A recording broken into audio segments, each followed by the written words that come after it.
Hey, Kyle's Wonderful here again with another wrestling review. This time it's WWE Smackdown from July 22nd, 2022, live from Boston, Massachusetts, which is Sasha Banks' country. So, hilariously, the one thing I was looking forward to on Smackdown this week coming into it was seeing if the crowd hijacks the show during the Ronda and Liv face to face, seeing that it is the Boston crowd, Sasha Banks' hometown. Unfortunately, we didn't even get the chance to find out because WWE were cowards and had Ronda and Liv do the face to face in the back and put fake. They muted the live crowd and put fake crowd noise under it, so we didn't even get the chance for the hijacking of the show. But that's obviously not the big story. I'm sure you guys have all heard from now. Even though that we are 8 days away from SummerSlam, we got a bunch of things planned. Of course, we knew there was a lot of things going behind the scenes, but the huge news dropped. Vince McMahon has retired from WWE effective immediately following 40 plus years on the job. So earlier in the day, it was also announced that Triple H got his old job back as executive vice president. And I don't know if he's head of talent relations or just part of talent relations, but basically Triple H got his old job back minus running NXT. So then around 4 hours before SmackDown started, right as the stock market closed for the weekend, Vince McMahon retired amongst all the allegations and ongoing investigations against towards multiple women in Vince McMahon's past. This is a day that millions and millions of wrestling fans have been waiting for. Me in particular, for probably since 2007. I've been waiting for this day. The day has finally come where Vince McMahon finally loses the top spot in all of professional wrestling. The man who hates professional wrestling, Vince McMahon, who had been leading for over 2 decades now, the top spot in the entire wrestling world is gone. This is a celebration, a day for celebration for all of pro wrestling fans, in my opinion.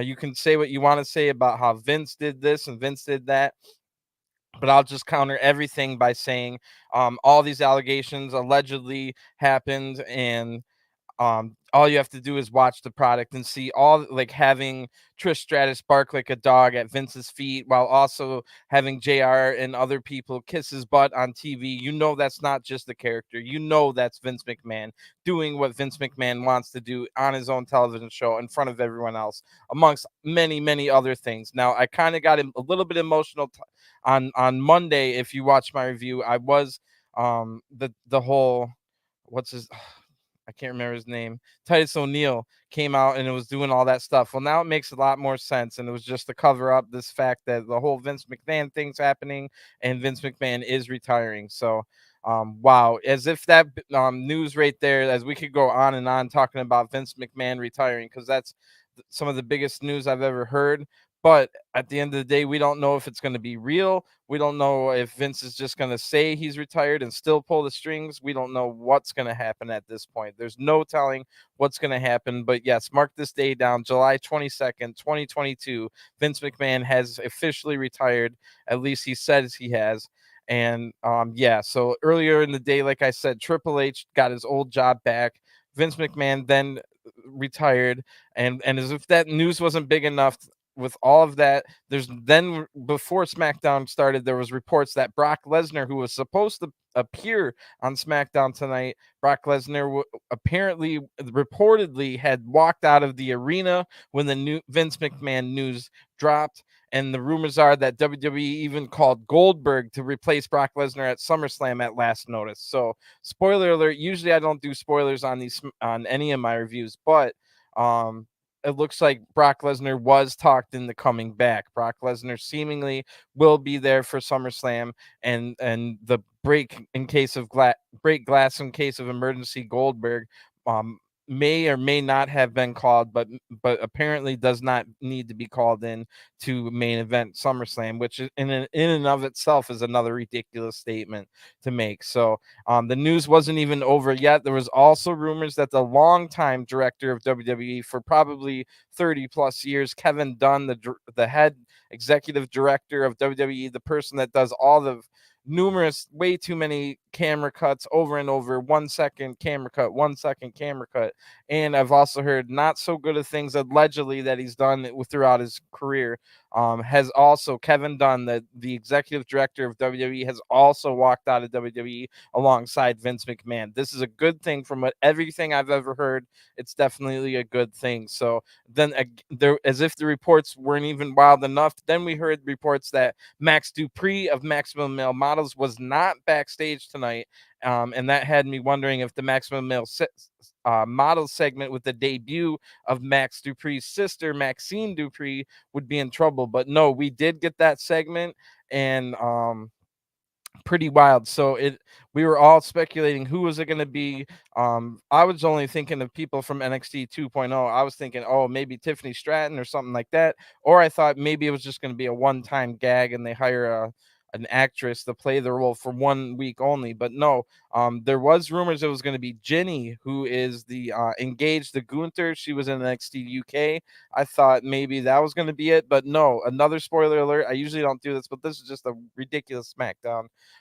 It is Sophia Cromwell, the former manager of Von Wagner on NXT 2.0, has debuted on SmackDown, getting the call up from NXT 2.0. Sophia Cromwell has never wrestled a match in NXT 2.0, but I have heard her talk as the mouthpiece for Von Wagner. Sophia Cromwell is a good talker, and she's great at talking and being a manager, and she looks good as well. So she's the newest member of the Maximum Male Models, also running Maximum Male Models aside her brother, which I don't know if we'll ever see Max Dupree again, or if he just had something come up, or maybe he was backstage and that was just an excuse to not show him on the screen. I have no idea. We don't know anything that's going on. So holy crap, everything's just happening at once today. The time frame for all the news coming out is because of the stock market had just closed until Monday morning, so that way it prevents people from panic selling their WWE stocks, and just in case. So that's why the news was released when it was. I'm sure they knew at least for the last week. That's why they had the Titus O'Neil segment at the Open Up Raw. We could talk forever about Vince McMahon, his legacy, and if it's tarnished, and was it always tarnished from the beginning? I could go on and on. I could have a 3-hour podcast just talking about Vince McMahon's life and career leading up from the very beginning to now. But this isn't the time or place. This is the SmackDown review, but this is a historic moment, and this is a historic SmackDown. So I have no idea what to expect. I don't know who's in charge, who is running this. What we did find out today, though, is that Stephanie McMahon is no longer interim CEO. She is now co-CEO. So she got rid of the interim branding, which means temporary, and she's no longer temporary. She's CEO, excuse me, co-CEO alongside Nick Khan. Now, Nick Khan has been one of the fastest rising people on the in the office for WWE over the last couple of years. A lot of people have blamed Nick Khan for the 150 plus releases in the last 2 years or so as part of budget cuts and all that, where Nick Khan's just a shrewd businessman here to make WWE money, and has um no prior experience in the wrestling business and stuff like that. He's just another corporate guy. So Nick Khan has now taken over co-CEO alongside Stephanie McMahon. I don't know what that means. I don't know how many other big companies have co-CEOs, if that's a thing. I'm not really a business major. The whole I was going to say business of business, but I guess that's the only way I can put it. The whole scheming CEOs cutting out the small man to make the bottom line bigger is just greedy and disgusting. I don't even like to think about the business world. It's all just slimy and disgusting. And if you really thought about everything, then you would want to throw away like every utensil you use in your life. There's no avoiding it at this point, unless you want to go live in a tent out in the woods and hunt for your own food and stuff like that. At this point, everything in the world is controlled by these evil corporations and stuff like that. I'm going to stop there, but allegedly they are. I don't want to get in trouble, but yeah, so it's nothing like new there. So, but at the meantime, the reason I say it's a cause for celebration that Vince McMahon is no longer the head of the head of WWE and the head of the entire most powerful person in professional wrestling in the entire world. The good way it's a good thing is because I hope that the actual product, the television shows that we watch on TV each and every week are better now. I think creatively Vince McMahon had lost his touch a long time ago, if he ever had it. He might have just lucked upon a few things and had a few tricks up his sleeves and stuff like that. And used he did use like the whole celebrity to try and go mainstream, and it worked and stuff like that. But um like I said, I could have a 3-hour podcast about Vince McMahon, and this isn't the time and place. I probably will have a podcast about Vince McMahon at the time. When we get through the review, I'll definitely talk more about what I think, and I talk about it as we go. But anyway, let's just kind of I'm going to go back into the preview that I wrote this morning before we even had all this news drop. So just a little bit on my preview before we get into the show. um we're 8 days away from SummerSlam. SummerSlam's in a big stadium, and I'm pretty sure they still have tickets to sell. So there's rumors that the WWE officials themselves don't even like the current lineups for SummerSlam, which I agree, but you guys made the card, so what the heck? The match I'm looking forward to the most at SummerSlam is Bianca versus Becky, but the storyline seemingly looks like maybe Bianca's going to win in like 23 seconds or something like that. So that means the match I'm looking forward to the most might not even be a match. It's just going to be story. I mean, Rollins versus Riddle should be good, but really the only other thing I care about is if Theory walks out with 1, 2, or even 3 titles around his waist at the end of the show. That's really the only intriguing thing. I mean, this is the 7th time we've seen Brock Lesnar and Roman Reigns in a main event for the title. So it's not like you can throw all the stipulations like last man standing in the world. I'm not going to get that excited. It might be a brutal match and maybe fun to watch, but it's not like I'm going to look forward to it. So um, we'll see what shakes out. They do. It's just crazy. So we do one of the matches we knew coming into tonight was going to be Shinsuke Nakamura in a rematch against Ludwig Kaiser. So I was hoping that was going to set up Shinsuke versus Gunter for the IC title at SummerSlam.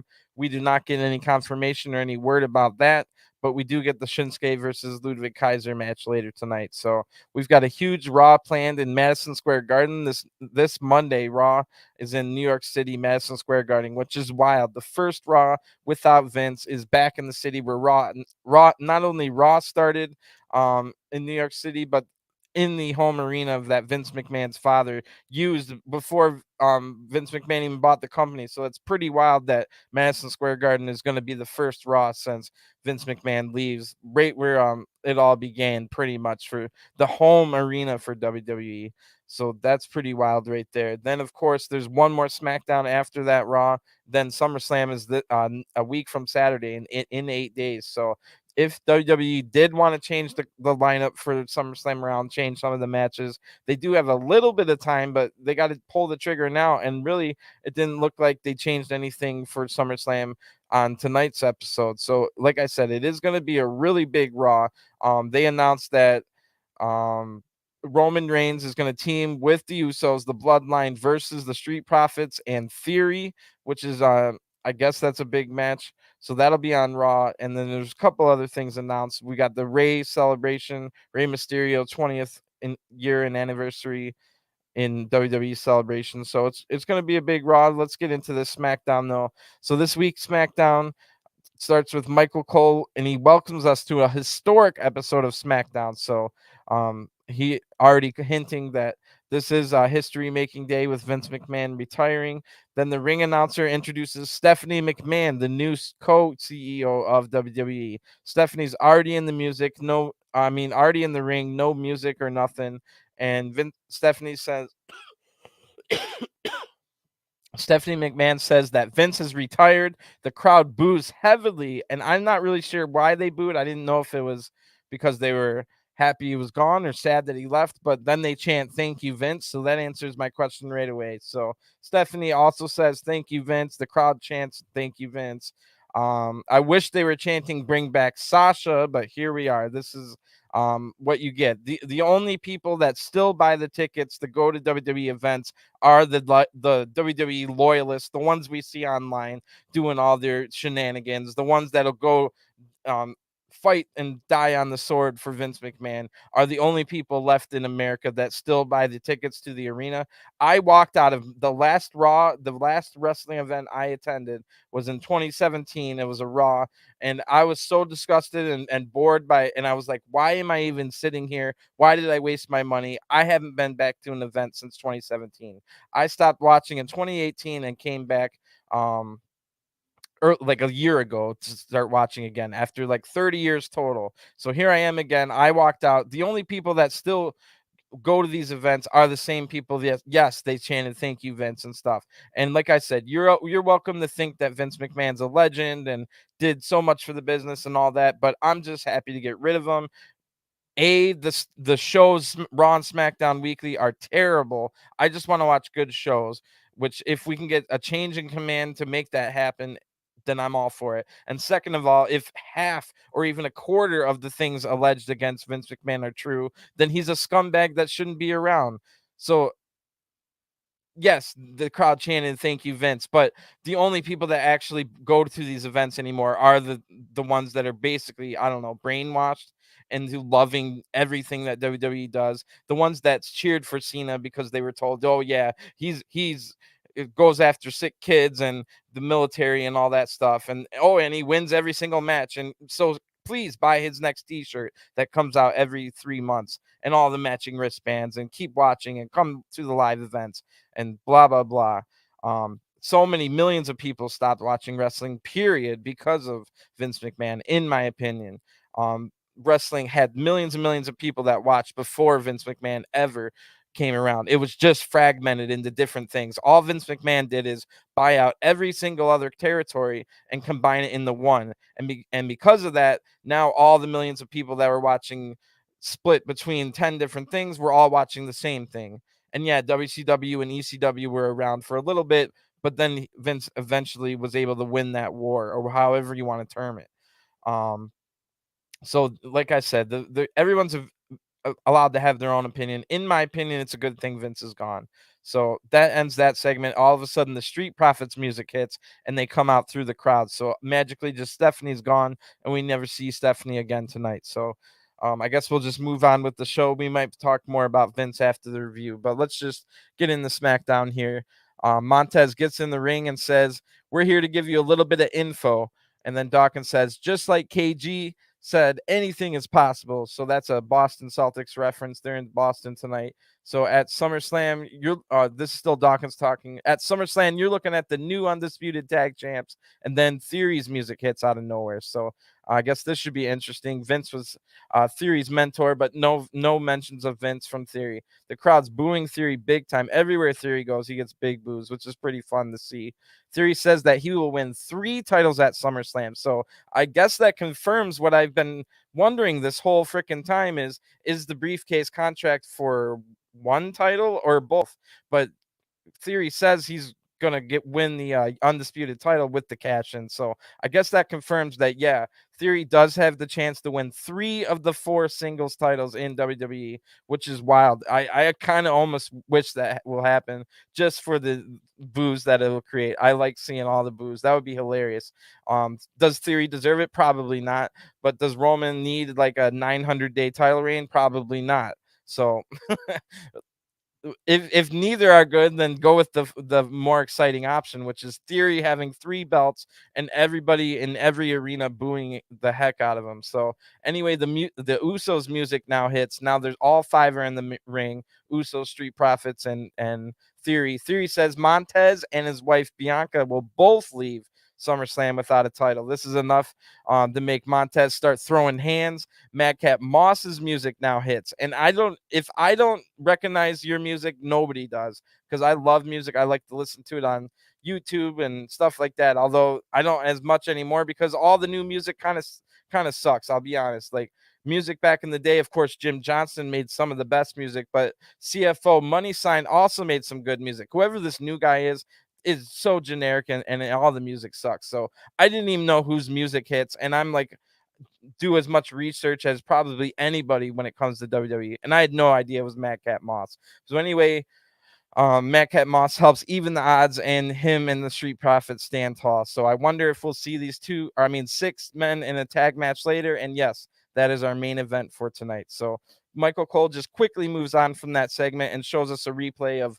Ludwig Kaiser getting the soul absolutely chopped out of his body by Gunter 2 weeks ago after Shinsuke beat Ludwig. So now they're going to have a rematch, and we go to an ad break after Shinsuke comes out. Shinsuke looked like he had a new gear tonight. It was all black with like maybe a new tank top or something. Looked pretty cool. When we come back, Michael Cole says that Ludwig, or wait, no, that was a wrong spot. So when we come back, Ludwig comes out with Gunter. Same music as Gunter, if you were wondering. Ludwig doesn't have any of his own. So Ludwig starts strong and with some strikes and a nice running uppercut.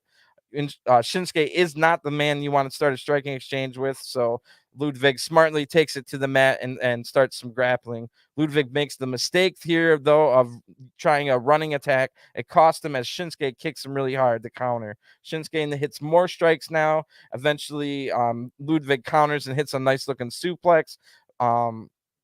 And that looked like it took a lot of damage there. So Ludwig stays in control with another suplex after that. The crowd gets loud for Shinsuke to get back in it.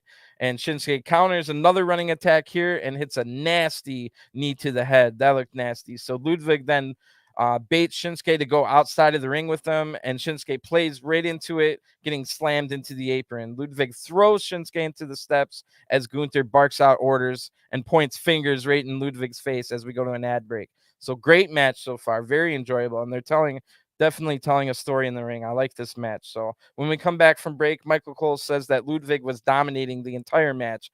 Shinsuke counters and hits a kick and buys himself some time to recover from all that damage. Shinsuke then blocks a punch when he's back on his feet and hits a nasty striking combo. Really good striking combo there. Shinsuke then hits that sliding German suplex where he slides out of the ring. Always a great move. The crowd's now chanting Nakamura. Nakamura hits the knee almost like the Kinshasa right off the middle rope. When I hit that move in WWE 2K, they call it a Kinshasa. So I'll call it a Kinshasa here. Who knows if the video game's correct? Ludwig rolled out of the ring in this move, so no pin attempt.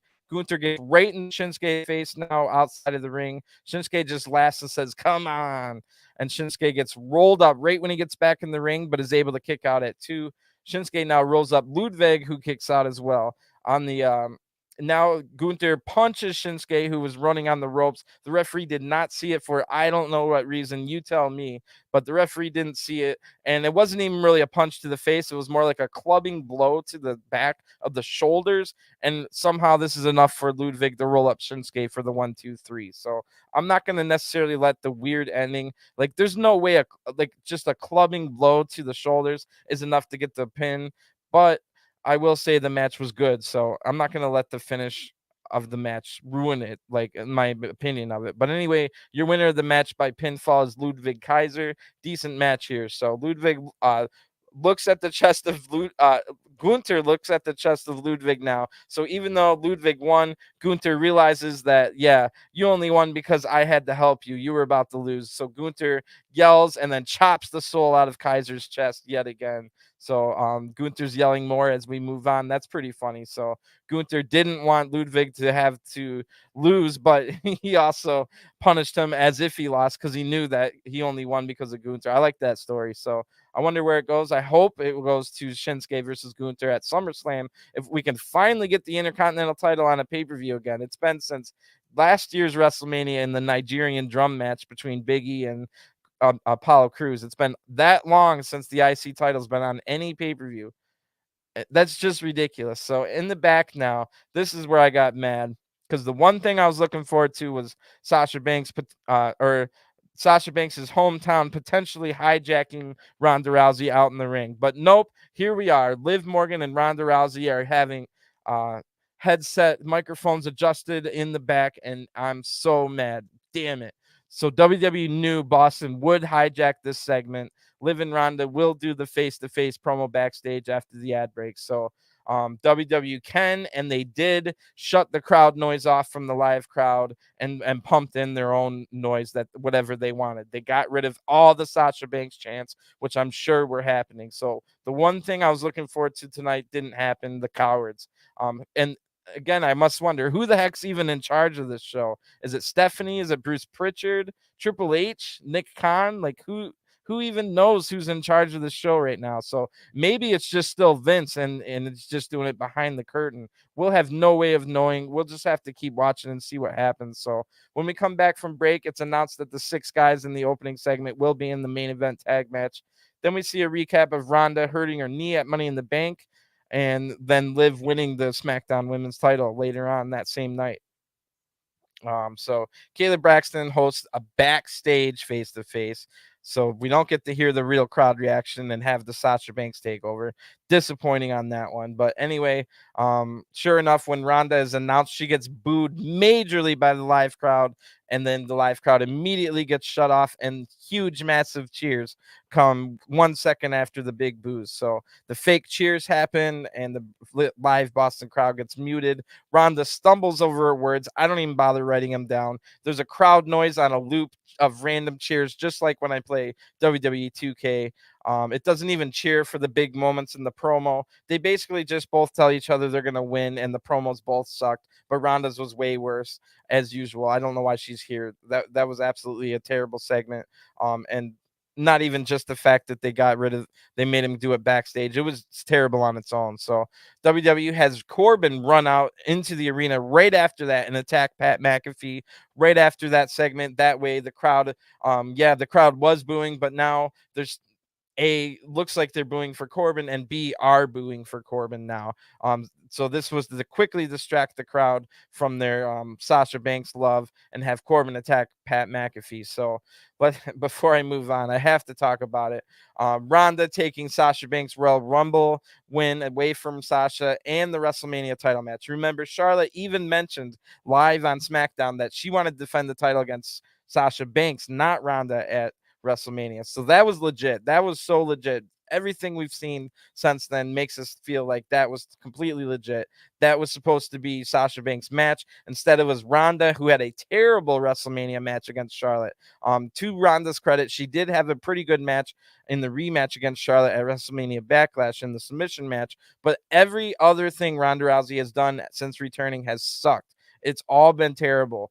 And it robbed us of not only Sasha Banks having that match, but Naomi too. Don't forget, Naomi was having a career year after being in WWE for a decade. Naomi had never looked better and was having really good matches.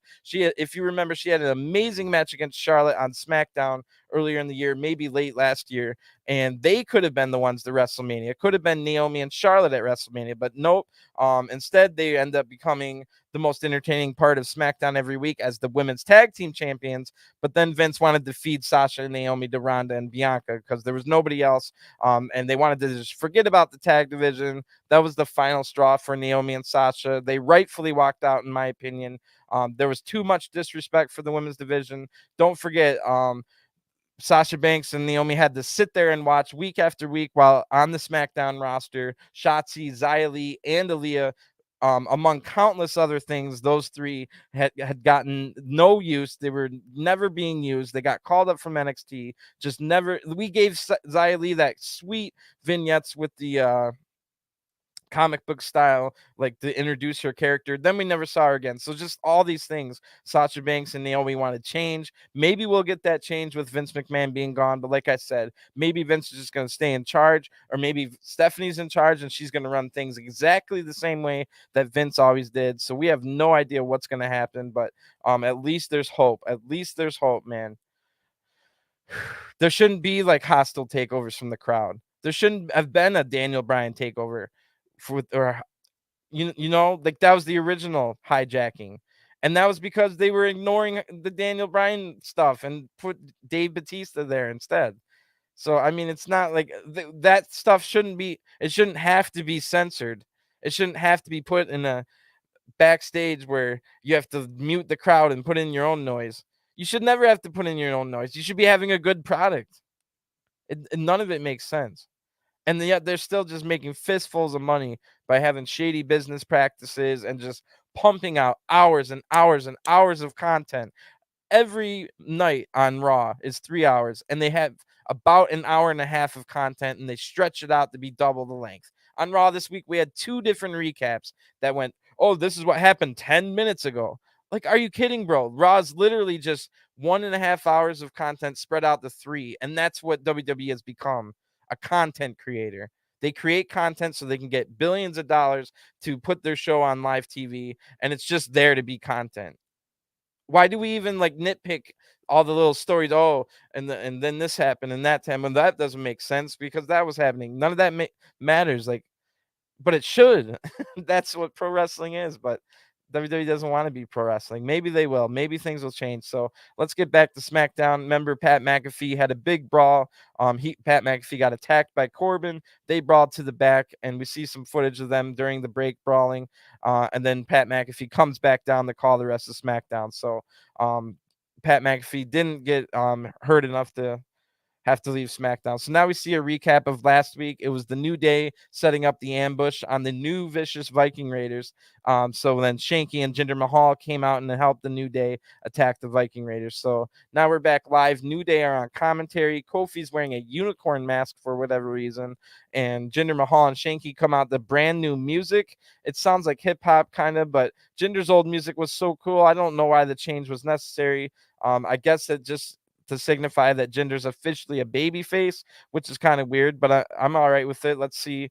After like Jinder and Shanky broke up 3 or 4 times, they're now a baby face tag team that's friends with the New Day. So it's whatever. I can dig it. Let's see what happens. So the Viking Raiders come out next. They're going to be the Jinder and Shanky's opponents, and their new music. It's not new tonight, but newer than the old one. I like the new Viking Raiders music. That is a pretty good one. It sounds like what you would hear when you're in an action sequence when you play God of War, which is exactly like the kind of music they should have. So Jinder Mahal and Eric are going to start the match. Eric hits a big shoulder tackle right away, and then tags in Ivar. They hit a double team on Jinder, and then Ivar hits some elbows. So Jinder's already in trouble.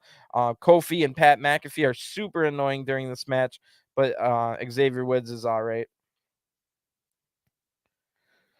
Then Ivar hits big move, and Jinder has to roll out of the ring. Jinder's already in big trouble. Jinder then hits Ivar, baits Ivar to join him outside the ring, and Jinder goes on the attack on the outside now.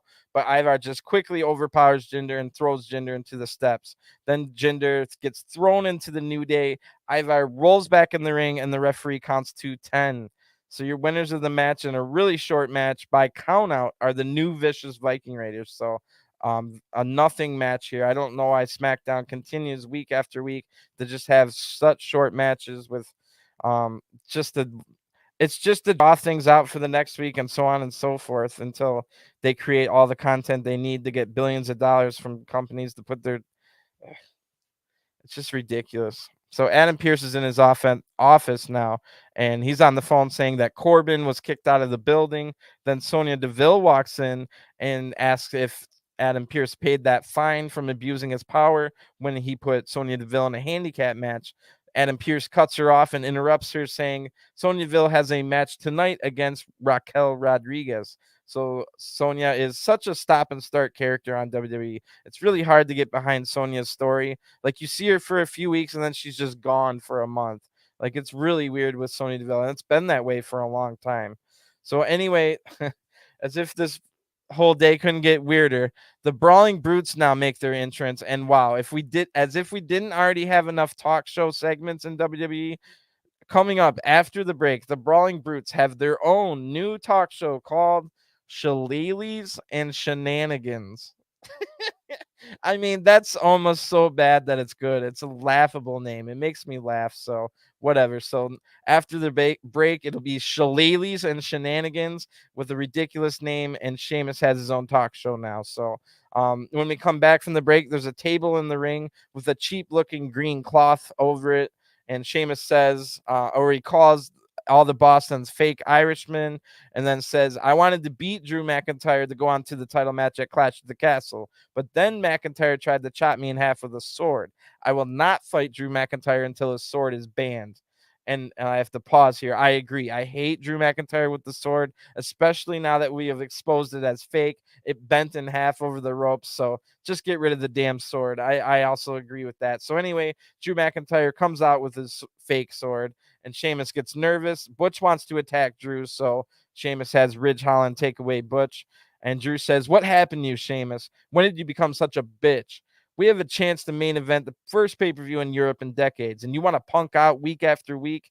We needed someone to bring in the workhorse mentality back to the title." Pause. A little shot here from Drew McIntyre, the Roman Reigns being a part-timer. Wow.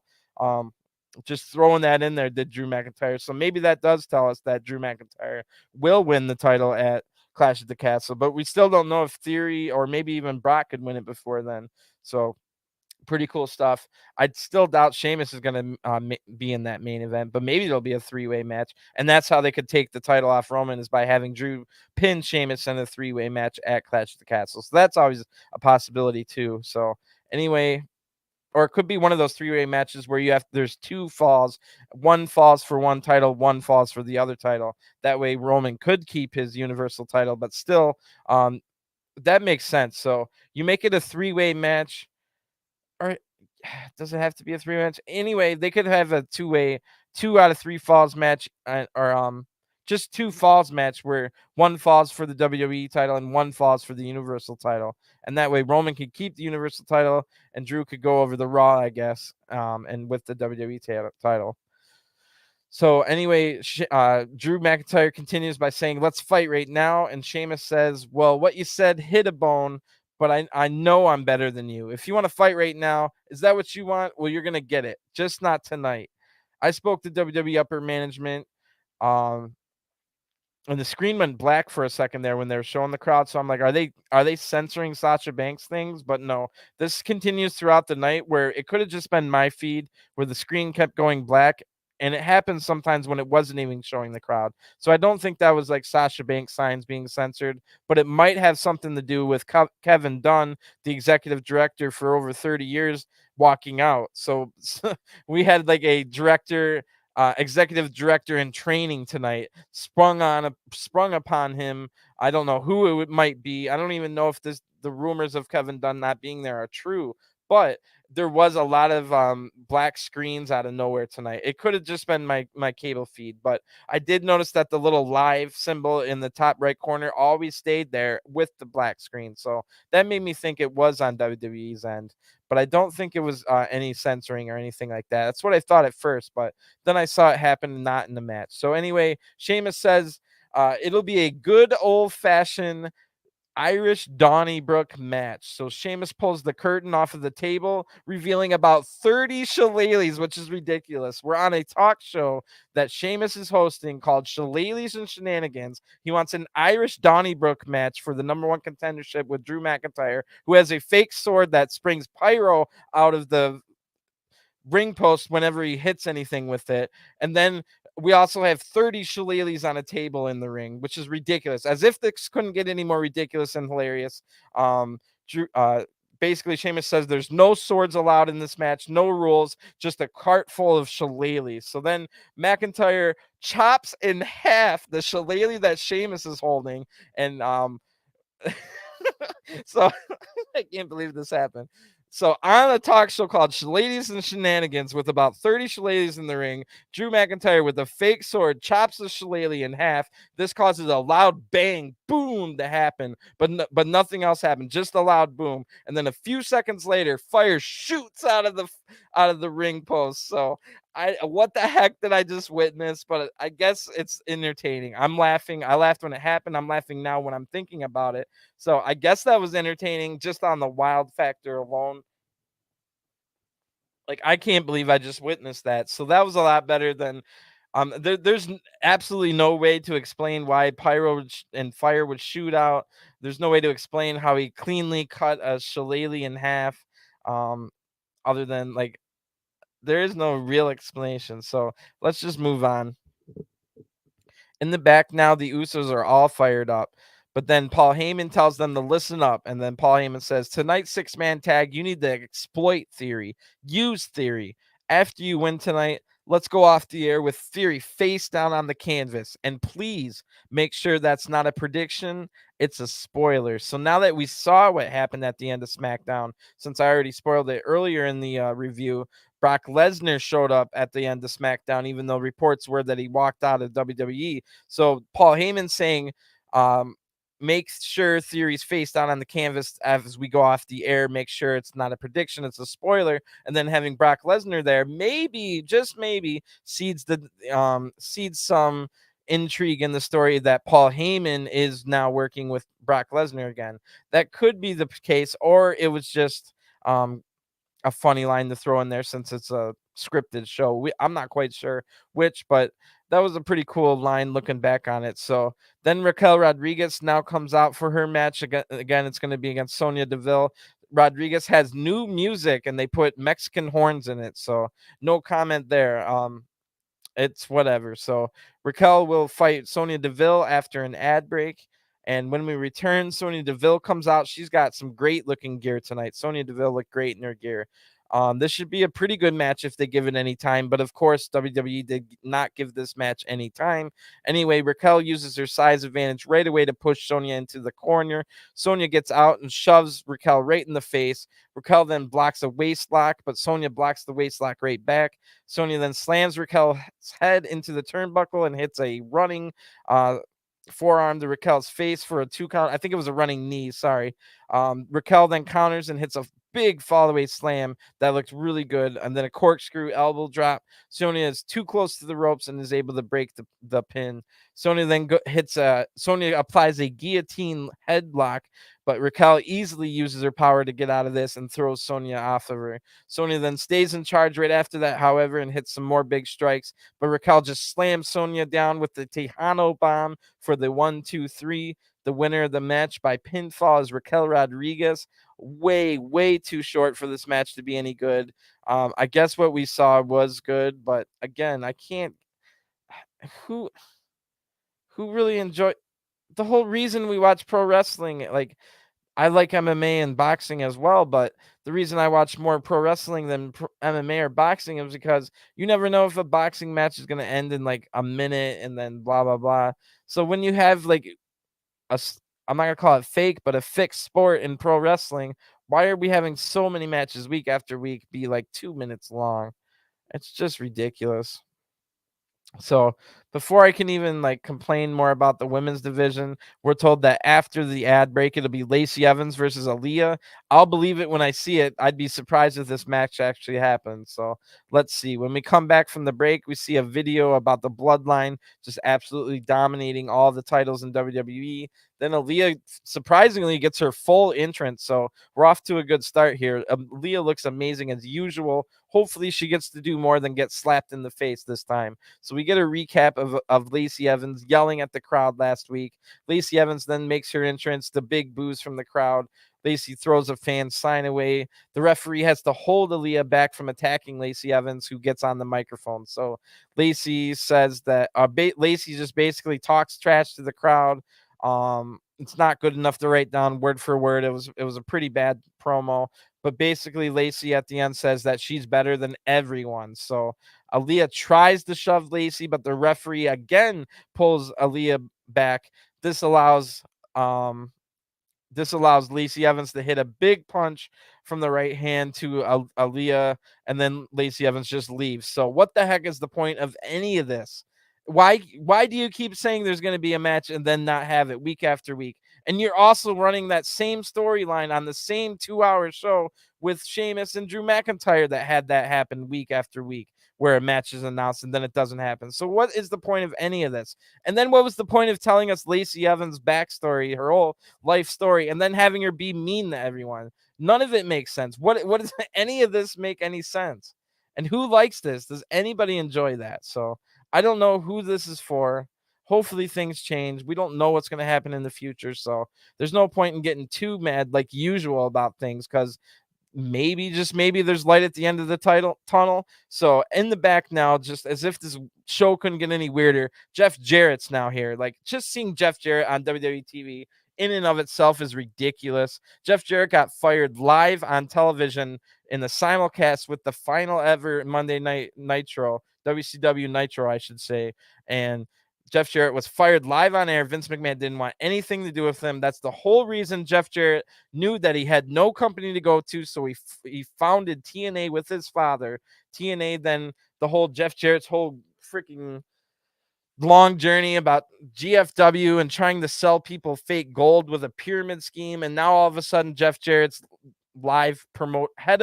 Jeff Jarrett's official title with WWE is head of live promotions or live shows. So all the live events, the house shows, the non-televised events are for whatever reason handled by Jeff Jarrett now, which is just ridiculous. It's neither here nor there. I don't necessarily hate Jeff Jarrett for anything. It's just so weird. So anyway, Jeff Jarrett says that this will be the biggest tag match in history, talking about the Usos. Jeff Jarrett is the special referee only because SummerSlam's in Nashville, and that's the hometown of Jeff Jarrett, who's also got a country singer gimmick. So Jeff Jarrett says the biggest tag match in history. WWE needed someone that wouldn't be blinded by the bright lights and someone that can call the match down the middle. So, which is laughable. Jeff Jarrett's been a heel most of his career and never called anything down the middle and always cheated. So that's laughable. Anyway, the Usos come out and it's time for the main event. And there are 30 minutes left in SmackDown when the Usos come out. So first of all, why did this random 6-man tag need so much time? Nobody cares about the 6-man tag. It's only a plot device for stories, the furthest story along. Did we need, I know there's commercials and stuff, and this is just the entrance, but 30 whole minutes for the 6-man tag. Meanwhile, like the Jinder Mahal lost in minutes to the Viking Raiders, and Raquel won in minutes against Sonya Deville. Like, what's the point of any of this? And then you have Lacey Evans not even wrestling her match. So the Shinsuke versus Ludwig match was fine, but I mean, God. Anyway, this is some pretty big news. So when we come back from break, we see the debut of Maxxine Dupri. So it is not the rumored Ginny, which is the who she's engaged to Gunter. Instead, it is a woman from NXT 2.0. It is Sophia Cromwell. Sophia Cromwell has been the manager for Von Wagner for a few months. She's been on NXT for maybe 4, 5, 6 months at the most, but Sophia Cromwell has never, and I repeat, never wrestled a match. Sophia Cromwell is purely a manager. She looked amazing in this role. And what I have noticed from Sophia Cromwell, because she is the mouthpiece for Von Wagner, who that's a whole nother story. But Sophia Cromwell, I've noticed on NXT, is very good at talking. So Sophia Cromwell was very good in this little 37-second segment where she tells us next week it'll be the swimwear collection for maximum male models. Sophia tells us to titillate our juices, which was pretty cool. And Max Dupri was not there, but Massey and Mansois were. And yeah, we'll get the swimwear collection next week. Pretty cool to see Sophia Cromwell get called up. Like I said, she's not a wrestler, so don't expect her to wrestle. Although you never know if they'll throw her in there and it'll be terrible, because I don't think she's ever had a match in her entire career. In her entire life, I mean. So anyway, we're told next week on the go home show for SmackDown, on SmackDown for SummerSlam, it'll be Sheamus versus Drew McIntyre, #1 contender match. The winner gets to fight at the main event of Clash at the Castle in Wales, United Kingdom. It'll be Drew McIntyre versus Sheamus in an Irish Donnybrook match. It's so weird. And then it'll also, they claim next week it'll be Lacey Evans versus Aaliyah, but again, I'll believe it when I see it. And it'll also be Viking Raiders versus New Day. So poor New Day, they cannot get on the SummerSlam card, it appears. If New Day were going to be on SummerSlam, that would have been the match. You could always have this match like not end decisively and maybe put it on SummerSlam, but I think New Day deserves to be on SummerSlam. So that's a little disappointing. Usos are now still in the ring, if you remember, after all that. Street Profits and Moss come out, and then Theory, even though he's with the Usos, comes out last. So the Usos talk trash to Theory right as the bell rings. They don't want to be with him. Angelo Dawkins then rolls up Jimmy while he was distracted for a 2 count. So those are going to be the 2 that start the match. Dawkins then takes control, hits that 360 spinning corner splash, then tags in Montez Ford. They hit a nice double team. Jimmy has to roll out of the ring. So Theory's now talking trash as Madcap Moss runs in and knocks Theory right off the apron. So we go to an ad break here. When we come back, Theory's now in control with Madcap Moss in the ring. The crowd's rallying behind Moss, but Theory just keeps control and tags in Jimmy.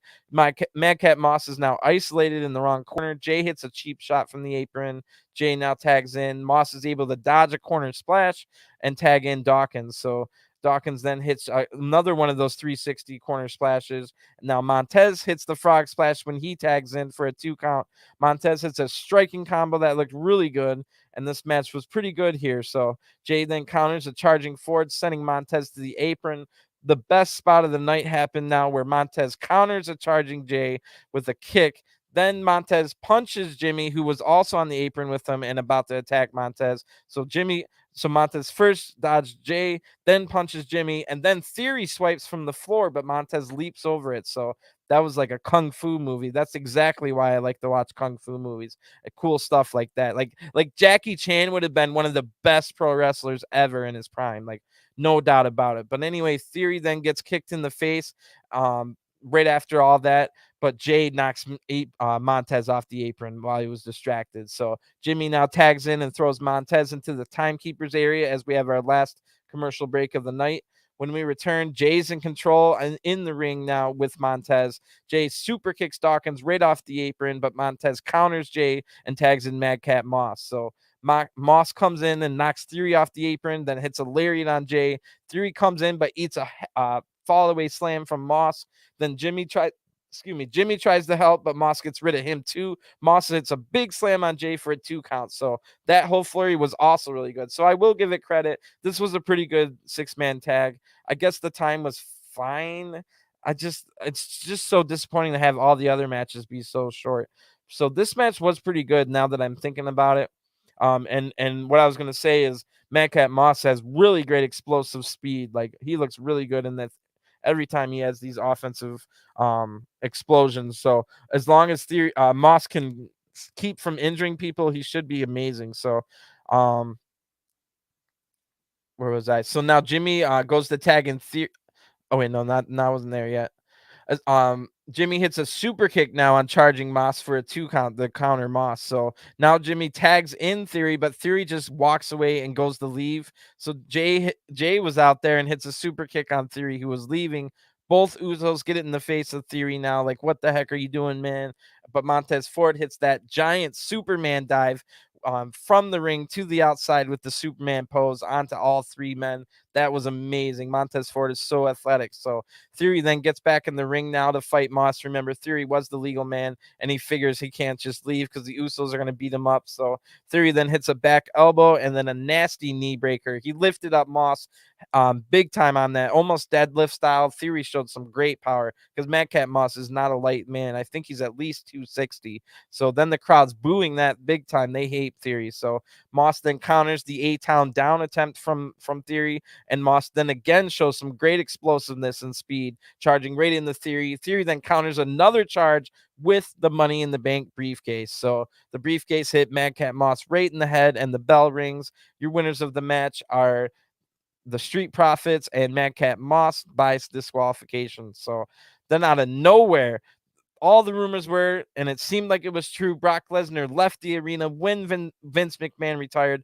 When the news came out, it seemed as though Brock Lesnar left the arena, and the reports might be true. We don't know, but apparently someone talked Brock Lesnar into coming back. I'm sure it was probably Paul Heyman, and the announcers acknowledge it by saying, but I thought, like, they didn't say it, but they're like, oh my gosh, I thought blah blah blah. The end of that sentence is, I thought Brock Lesnar left.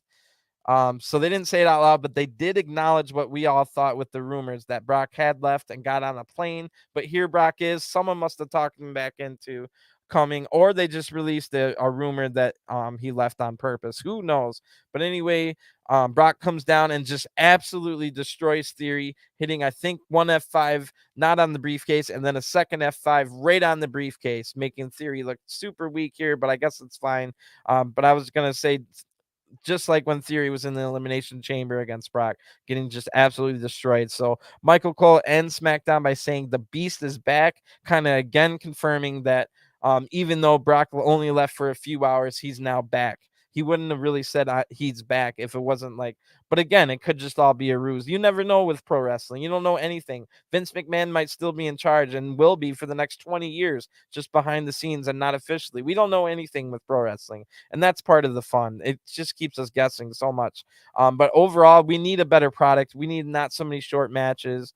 So many, even though this match was good, another disqualification finish. I think we had like 2 disqualifications and maybe a count out tonight to go with all the ones we had on Raw. That makes like 6 or 7 during the week. So many recaps, so many just drawing things out. So many times somebody comes out and then they go to a commercial, then you have a little segment, then you go to another commercial, then the match starts and you have it for like 2 minutes, go to another commercial. So it's just ridiculous.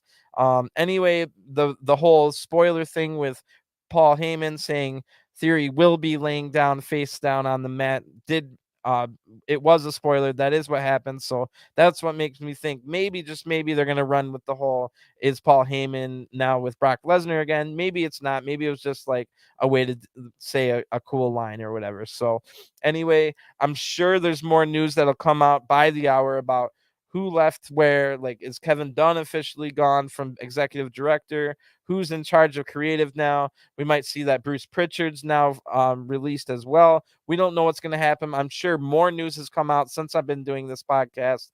I haven't looked at the news all night since SmackDown started, so you guys might even know more than me. But I got to continue the podcast. I'm not gonna. Well, we got a big Raw coming up, so um, we kind of have to keep our reservations and all our like. Yes, we see a little bit of light at the end of the tunnel with maybe having a better product with Vince McMahon out. Regardless of your feelings about Vince, it is a time for a change if you want to watch a better product. Right now, they give us what? If you count Raw and SmackDown, 5 hours. If you want to cut the commercials out, maybe 4 hours of content a week if you cut the commercials out. And within that, we're only getting like an hour and a half of content. I swear.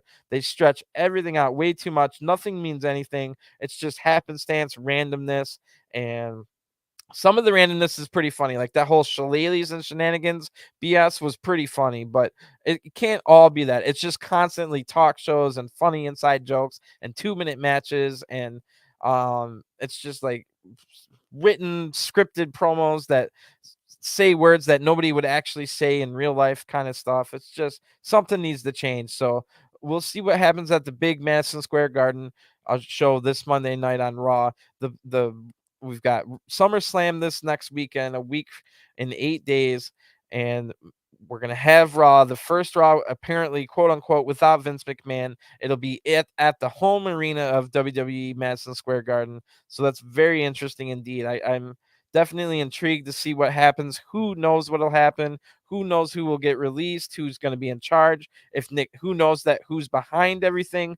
But I will leave you with this little tidbit. So there's going to be a lot of theories going out there about who leaked the info to begin with and all that stuff. And of course, the first person everyone would point the finger to is Nick Khan. Nick Khan, who's come in only about 2 or 3 years ago, made himself all the way up through the ranks by doing a bunch of shrewd business moves, getting all the way. Now he's co-CEO with Stephanie McMahon. But I wanted to take you back a little bit. I want to take you back to the return after 8 years or so of Shane McMahon. I was there in the crowd. That was in Detroit. Go look it up. And it was one of the loudest cheers that you've ever heard. I was in that arena cheering my head off. I was so surprised to see Shane McMahon return live and in person in my eyeballs after 8 long years. Shane McMahon left WWE. He didn't want anything to do with it. He went and made a fortune on his own. Shane McMahon was an early adopter in getting into the streaming market in China. That means Shane McMahon went out and made a fortune on his own with his own business moves, and Shane McMahon made a name for himself in business. So after 8 years of doing that Chinese streaming service deals and doing stuff on his own, making a name for himself, Shane McMahon returned. I was there in the arena. Now, this has been talked about a lot, but it's not always talked about and as being like real. They think of it as something that was more of a storyline. But if you remember, when Shane McMahon came out that night, I was there here in Detroit. Shane McMahon was talking about a lockbox. Now, this lockbox was never mentioned on WWE television ever again. But here's the other funny part of that about that segment. Vince McMahon kind of went out of character, and we could hear over the microphone somewhere after the time where Shane McMahon mentions this lockbox. Vince McMahon goes, "You MFer," and he says it. He says the F word on live TV. I was there in person. I saw it. And Vince McMahon was mad enough at Shane to say the F word. And yeah, he might have just been trying to sell the fact that Shane McMahon returned after all this time and ruined the segment that Vince was doing and stuff like that. But if you think about it, maybe the lockbox was true. Maybe that lockbox was the lockbox isn't a real lockbox, but the lockbox is from that Shane McMahon mentioned to Vince McMahon that night was the theoretical releasing all your secrets, Dad, to the public. Now let's go back to this year at Royal Rumble. Shane McMahon gets released from WWE by quote unquote because he was unruly backstage and having a power trip or something.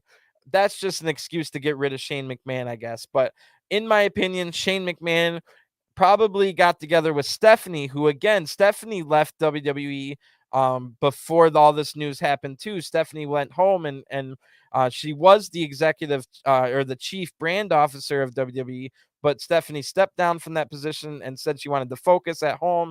Remember, Triple H had a cardiac event last year and she wanted to be at home. So that was after Shane McMahon was gone. Then we find out the whole news drops with Vince McMahon and all the allegations and the investigations.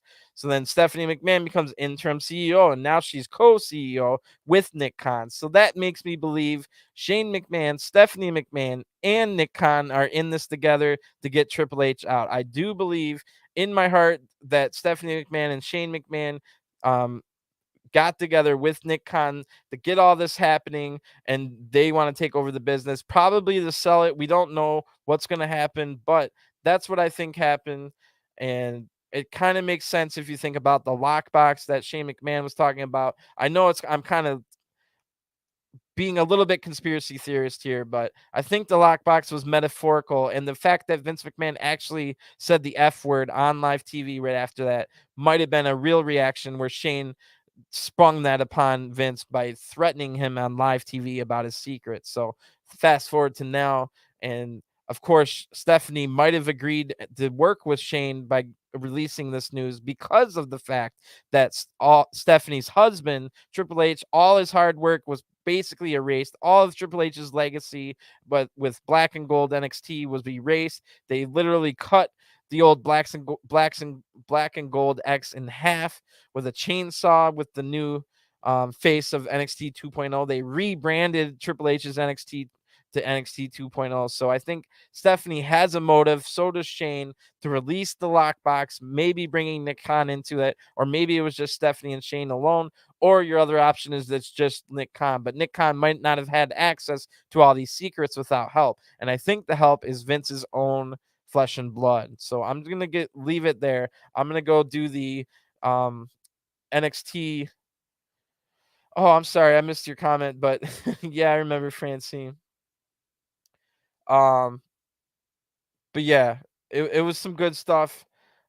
I'm gonna get going, and if you can come watch my review I'm gonna start the review of NXT Level Up now. But what an historic day, I guess. Like, wow, Vince McMahon retired after 40 years. So let's see if it's true. Maybe Vince is just gonna keep pulling the strings behind the scenes for the next 20 years until he dies, or who knows what'll happen. So we'll just have to see where the news goes, and I hope to see you over at. I'm gonna do the NXT live review on another video right now. So I hope to see you over there. If not, have a great one, and I'll talk to you guys again soon. Thanks for watching. Peace.